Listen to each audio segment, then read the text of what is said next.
stand down! I have to find them! There are two ways we can do this, Dragon, and you're only conscious in one of them. Do what you have to do. Once again, you have deceived us. Do you realize what this means? If it makes any difference, Your Excellency, I'm deeply sorry. It means that I have been foolish. We examined the fragment your commander gave us. Does that mean that you'll help? There is something you must do for us first. A mission, if you will. Accept, and we will restore your strength. Succeed, and we will restore your honor. Thank you, Your Excellency.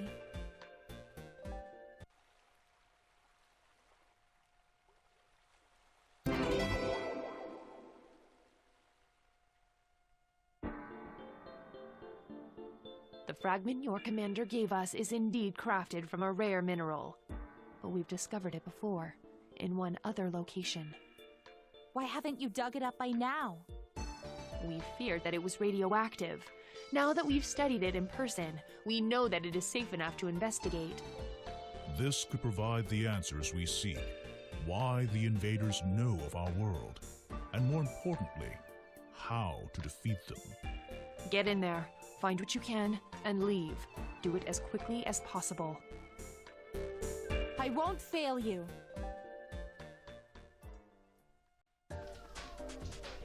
Hello everyone, welcome to Freedom Planet.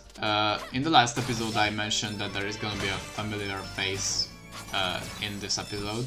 So I kinda screwed up again for the second time in a row. I forgot that this level existed, but unlike the last level, this level, it's not the level's fault that I forgot about it, because it's actually kinda cool. It's just my own stupidity. Actually, you could probably say that about the last episode as well, so I'm not even gonna bother, you know, excusing myself. But yeah. This level looks kinda similar to a Sonic Mania level. I don't remember the name of the Sonic Mania level I'm thinking of, but I'm gonna put up a picture of it during editing. But yeah, this level has a lot of gimmicks that are very interesting and cool. They have these rings which give you level 2 Dragon Boost.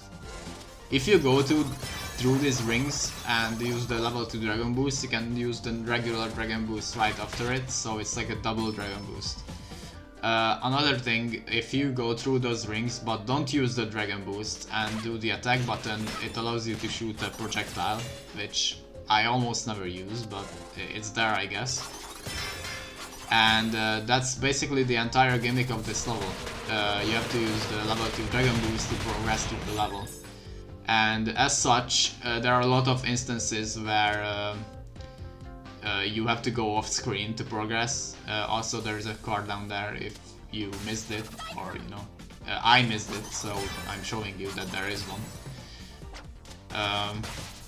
But yeah, you have to use level 2 Dragon Boost, and you know, I criticized something in the previous level where you have this one-time section in the entire game where you have to push a wall back on the enemy side. That's not a thing in this level. There are a lot of sections where you have no idea where to go and you have to go off screen to progress, but at this point, by how many times that thing happened, you are probably used to it. If you're not, then skill issue, I guess. Because, you know, with how zoomed in the camera is, and there is no dynamic camera zoom out like in the second game, using the level 2 Dragon Boost is basically guaranteed that you will have parts like that in the level. They also have these spinning platforms that are basically copy-pasted from Sonic 3 and Knuckles and also Sonic Generations. They were in Sky Sanctuary in those games, and they function basically the same way. The only difference is that actually no, never mind, there is no difference. The only difference, I guess, is in the animation, because in Sonic 3, when you went to the right or left with that platform, it used Sonic's running animation, but in this game it uses the cyclone animation to move the thing. So that's basically the only difference. They still function the same way. You still have to press the direction, press your direction to move them, not the jump button. So yeah, there you go. They have 3 different gimmicks in this level. The level 2 Dragon Boost, the spinning platform, and also the projectile shield when you interact with the rings. So yeah, that's kind of cool. Again, I might be misremembering, but in the level right after this one there might also be some rings like that that allow you to use the level 2 Dragon Boost, but I'm not sure about that, so I'll bring it up in the next episode when we get there. Either way, we just entered the second act of this level, which has a really funny section that really makes me appreciate how well this game is polished and optimized. So, as you already know, because I told it in the first episode, I think, I'm playing this game on the Wii U. Now, the Nintendo Wii U, as far as I know, is the weakest hardware this game released on, because it released on Nintendo Switch, on PC, and maybe on Xbox and PlayStation, I'm not sure. And obviously the Wii U is the weakest out of all of those. So, I mean, I'm gonna be honest, the Wii U is not that much weaker than the Switch. The Switch is kind of like just slightly stronger. So yeah, but that's not the point. That's not the point. Okay, so basically, they have these sections where they have a crap ton of bees on screen all at once, and combined with the fact that the background bees are also there. And I find it so goddamn impressive that they have all that shit on screen. Look at the shit. Look at how many bees there are. And the game doesn't drop a single goddamn frame. I'm on Wii U. This doesn't drop a single frame. And you might be thinking, well, it's a 2D pixelated game. Of course it doesn't drop frames, but that's not really a given, because if your game is optimized like garbage, something like Starfield, you know, then it's still gonna run like shit, even on modern hardware, regardless of it being a 2D pixelated game. So the fact that this game runs on Wii U as well as it does, and I'm pretty sure it still maintains the 50 or 60 FPS on Wii U, although I'm maybe not, I'm not sure, maybe not, but if it does, then it's even more impressive, because keep in mind, this was a project that started as a Sonic fan game, so it's basically an indie game with a small dev team behind it. And they managed to polish it to the point where it doesn't drop a single frame on Wii U. And yeah, I find that really impressive. It also doesn't have that many bugs in it. I mean, I already mentioned like one glitch that happened in, like, I think the second level, where you had that ceiling with the weird Sonic. I don't know the name of that thing. Slope, yeah, slope. Okay, so you had that weird slope ceiling, right? And Lilac could very easily get stuck on that, or like magnetized to it. But that was like the only glitch I've ever mentioned in this game, so barely any glitches and no frame drops on Wii U. I find that really cool. But yeah, this level, okay, so remember when I said that there will be later bosses that are basically just spam the cyclone to win, because there is no other easy way to damage them? Well, this is one of those levels. The boss in this level is actually, I find it quite annoying, because even with the cyclone, it's really hard to hit it. So yeah, I'm gonna talk about that when we get to the actual boss, but this game's balancing with the cyclone and the other attacks is actually kinda shit. And I already explained why in a previous episode.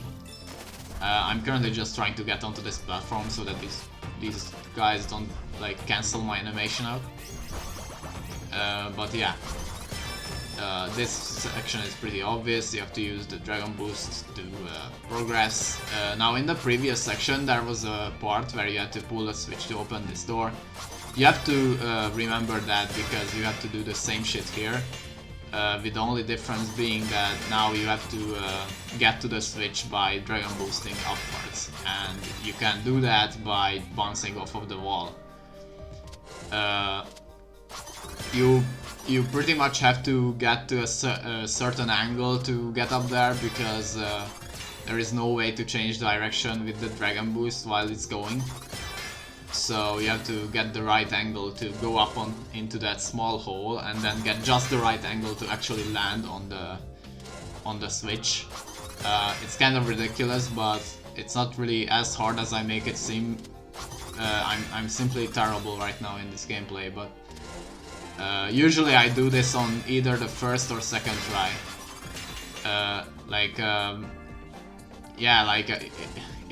If I could at least not miss the ring up there, then I could actually try again by landing into it. See, it's that easy. Yet I still struggled with it like 10 million times before I actually did it. Anyway, if you go forward here, then this dragon pops up in the background, and this is the boss of the level. It's a giant background dragon, and what you have to do to defeat it is kill all those orbs on the back of it. And it may sound simple, because in concept it is simple, but actually hitting those orbs is really goddamn annoying, because this guy will never stand still. And when he does, he's gonna shoot a giant fuck you laser at you or throw light balls at you. And obviously, since you have to dodge the projectile attacks, you won't be able to attack it while it's standing still. Right here, the most effective way to dodge that big fuck you laser is by Dragon Boosting up. And the most effective way of actually hitting those orbs is by spamming Cyclone. But even that can miss a lot, especially when there are only a few of them left on the back of it. So the more you progress the boss, the more annoying it gets to hit those things. And that's actually why this video is so long, because if you look at the timer right now, the level itself wasn't actually that long, especially compared to previous ones. But the boss itself just takes goddamn forever because of how hard it is to hit those orbs on the back of it. So yeah, I have fun with watching my exciting gameplay where I try to actually hit the enemy over and over again until it's over. Yeah. Something I find really interesting about the sprite of this dragon though is that every time this dragon appears, there is black background for the level. So basically, when this dragon is shown as this giant thing, it's always just the outlines of it that are actually drawn, and the rest of it is just the black background. And it looks really goofy in a future cutscene that's gonna happen in like the very next episode before the next level.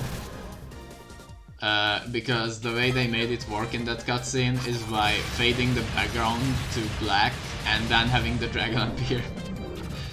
I know the intention is that the dragon is so big that it hides the sun and makes a giant shadow, you know, kind of like Sonic Adventure did it with the Egg Carrier. But it just looks weird. It doesn't really give off the effect that they tried to do with it. And it's especially weird because later on, also in the next episode, we are gonna see how that dragon actually looks like when it's not hidden by the darkness. So I don't really know why they didn't bother to actually model it when it's actually big. Because I mean, it's still sprites, it's not like it takes up more memory because it's bigger. Or maybe they just didn't want to bother drawing such a big thing. I don't know. I don't know, it's weird. Because they still do draw it later. Obviously in a much smaller scale, but they still do it. Oh, actually, maybe that's it. Maybe that's it, because if it's bigger, then it needs more shading, because when you draw it in a smaller scale, then you don't need as much detail. Yeah, maybe that's it. Maybe that's it. Okay, so here's the... as you can already tell, there is only like one orb left, and yeah, I'm having the time of my life trying to hit it. Yeah, like, look at that shit. And if you miss once, you have to survive another attack. In fact, you can already tell by the gameplay that the attack patterns of this thing is really repetitive and very simple. Like, he does one attack, and then you get a chance to hit him, and then he does another attack, and then another window to, you know, actually attack him. So the only hard thing about this guy is that you have to like actually hit the orbs on the back of it, which is yeah, I wouldn't call this a good boss. And and on top of that, it's not enough to hit it once. You have to do more damage to it to actually destroy it. So like, as you saw before, I actually hit the orb, but I didn't do enough damage, so I have to get it again to actually kill it. There we go. I think I destroyed it, so now I think I just have to hit the dragon's head and it's over. Maybe. Yeah, it doesn't have the orb anymore, so I think I just have to hit the eye of it. Because, you know, it's glowing, so you have to hit it. Although it's a much bigger target and I still suck at the game, so yeah, that's weird. Wait, no, what? Okay, no, actually, I played this, you know, before recording it, but okay, there we go, and that killed it. Anyway, that's it for this video. So thanks for watching, and the rest of the video will be just cutscenes, so see you in the next one.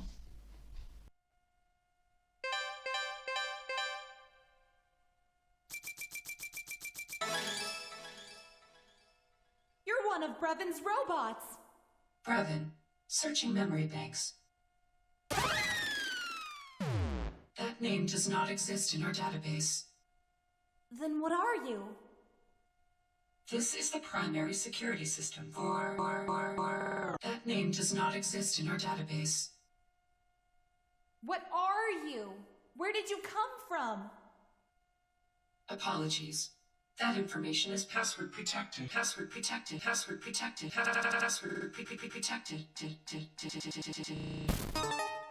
Password accepted. Follow me.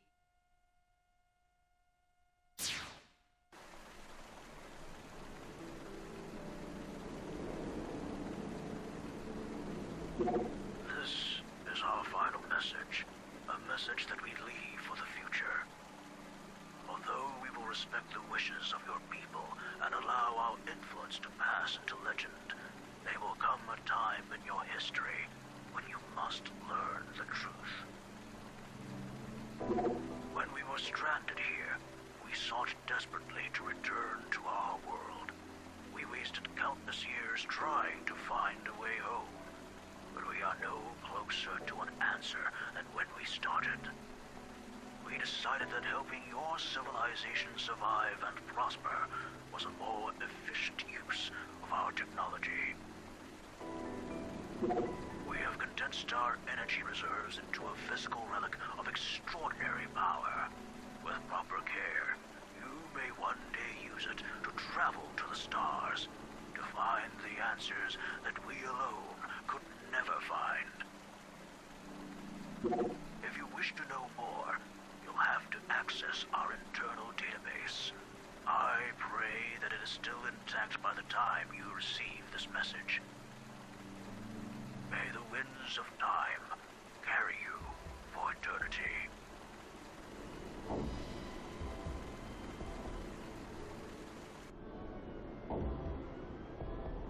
The implications of this are powerful.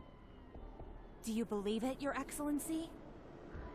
It's difficult to say, but if it's true, then the Kingdom Stone is more important to our future than we realize. It must be returned to its resting place before the energy within is lost forever. Something terrible has happened in your absence. Zhao has sent his army to attack Shuigang. What? But they're innocent! Not as far as Zhao is concerned. I have sent soldiers of our own to hold them off, but I fear that it will not be for long. What are we gonna do? As ironic as it may seem, you are the only dragon blood worthy of our trust. You can stop this war before it begins. Tell me what to do. Our ships will take you as far as they can. When you land, ride the northern winds to the snowfields. Understood. We are counting on you, Dragon Blood. Safe winds.